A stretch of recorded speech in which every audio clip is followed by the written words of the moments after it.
Wednesday is brought to you by Taylor's Croft, your local Scottish and Irish import shop. I'm out here at Taylor's Croft, and joining me is the owner, Sharon. Sharon, would you like to tell me a little bit about Taylor's Croft, the Irish and Scottish import store here? Sure, my name's Sharon Taylor. I'm from Scotland, and I own Taylor's Croft and the Grand Valley Highland Games. Okay, all right. And y'all have some interesting products here from overseas. Would you want to tell me a little bit about that? Yes, this is a Scottish-Irish import business, and we do everything from bagpipes to gifts to British foods and Highland wear. Lots and lots of things. Too many to say here. Yes, lots and lots of things. And speaking of lots of things, you wanted to make it a cultural environment here and provide more than just a store. Would you want to tell me a little bit about that, Sharon? Yes, my husband and I, he's a bagpiper, and obviously I'm from Scotland, so we wanted to do something a cut above the rest, produce pipes and drums, teach. We want to do the Grand Valley Highland Games. We help people with their heritage, and we just want the culture to stay alive and produce the foods and help all the people learn a lot more. All right. Well, thank you so much, Sharon. And Wine Weather Wednesdays is coming up starting next week. But let's take a look at that full forecast real quick, folks. We're going to have triple-digit highs continuing today with potential to break records with those temperatures and a slight chance for showers this afternoon. Lots to talk about, so let's jump right in.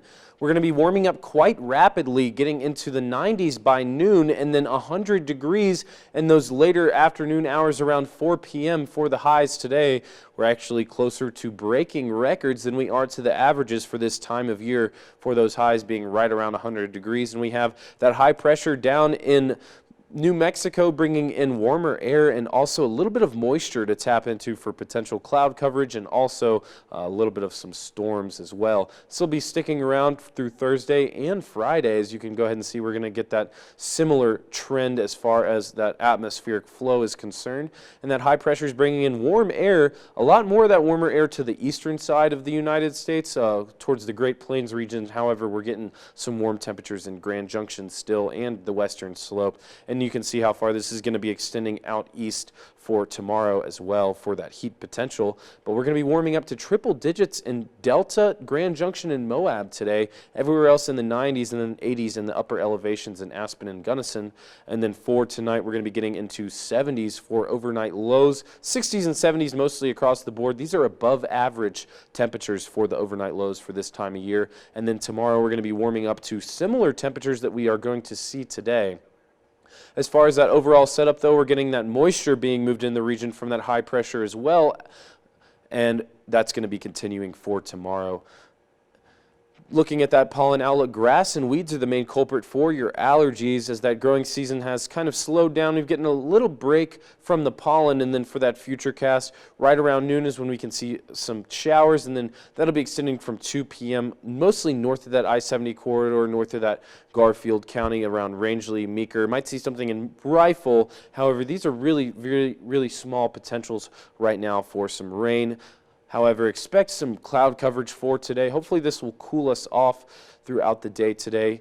And then for that extended forecast, we got triple-digit highs expected until Saturday, and we have a little bit of light at the end of the tunnel for Monday and Tuesday for potential for some rain to help cool us off. And then those overnight lows are going to be in the 70s, which is above average. As we have that cloud coverage in the overnight hours, it's going to keep us really warmer in the overnight hours because it's going to trap all of that heat to the lower part of the atmosphere, keeping us in those 70s for those overnight lows. And then as far as Montrose is looking, they're going to be in the 90s for this week up until this weekend, and then they're going to see potential for some showers earlier on in the work week for a little bit of light at the end of the tunnel, folks, for cooling, getting into the 80s for the high earlier on in the work week. And then as far as those lows, they're going to be above average for this time of year in Montrose in the 60s. But overall, folks, we have a warm week ahead. Stay hydrated. Grab that sunscreen. I keep saying that, but it's because we have potential to break